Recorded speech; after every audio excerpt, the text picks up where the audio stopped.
Au poste de pesée de l'autoroute, les inspecteurs pèsent chaque camion de transport sur un plateau à la hauteur du sol. Cette procédure sert à calculer les taxes sur les biens transportés et à s'assurer que la charge respecte les normes de sécurité. On retrouve aussi ces bascules dans les silos, les carrières et les autres endroits où on déplace des produits en vrac. Le secret de cette énorme bascule est un minuscule dispositif appelé extensomètre. C'est lui qui envoie un signal à l'ordinateur de la bascule pour indiquer la contrainte à laquelle il est soumis. L'extensomètre est fabriqué à partir d'un laminé. Celui-ci est d'abord produit en liant des feuilles minces du papier métallique, de la colle d'époxyde et du téflon dans une presse. Le matériau ainsi obtenu est enduit d'un produit chimique photosensible. Un film plastique contenant l'image d'extensomètre en format négatif y est ensuite appliqué. Cet assemblage est alors exposé à une lumière ultraviolette. Les produits chimiques photosensibles réagissent et transfèrent les images sur la surface métallique. On obtient ainsi des rangées d'extensomètres. Un inspecteur examine chacun d'entre eux et marque ceux qui présentent des défauts. Ils seront rejetés. Une technicienne mesure maintenant le voltage qui traverse chaque extensomètre. S'il est trop faible, elle l'élève en enlevant une quantité microscopique de métal.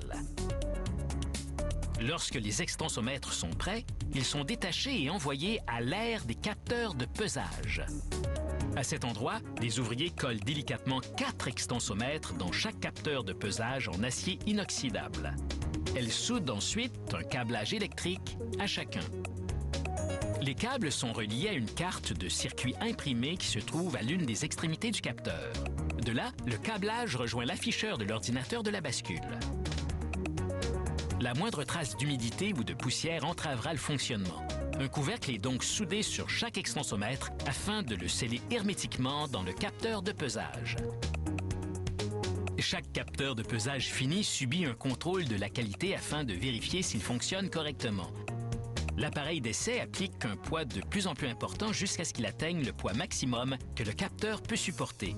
34 000 kg, soit 75 000 livres. La structure de la bascule où seront installés les capteurs de pesage s'appelle le pont bascule. Pour l'assembler, il est d'abord retourné à l'envers du côté des plaques d'acier. Pour fabriquer l'assise du pont bascule, les ouvriers étalent une grille d'épais tubes et traverses d'acier. Ils abaissent un guide pour les aider à bien aligner les pièces. Sous chaque capteur de pesage se trouve une clavette. Pour donner le poids exact, un capteur de pesage doit être de niveau. Il est donc essentiel de s'assurer que la clavette est de niveau avant de souder la cloison qui la retient. Une fois entièrement soudé, le pont bascule est assemblé et prêt à être peint. Le dispositif de peinture incorpore une charge électrique positive à la peinture en poudre et applique une charge négative au pont bascule. Ainsi, les particules de peinture seront attirées vers l'acier de façon uniforme. Ailleurs, on assemble le socle d'acier sur lequel sera déposé le capteur de pesage. Un soudeur réunit les composantes, puis un robot procède au soudage.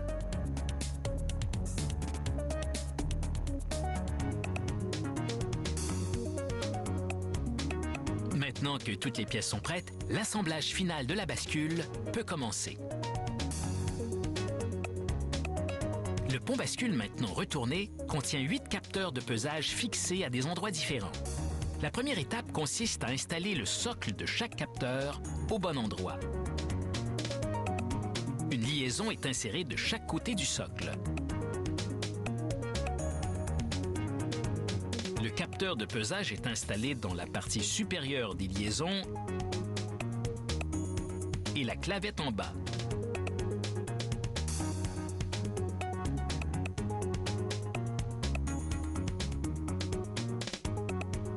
Une plaque d'accès recouvre le tout.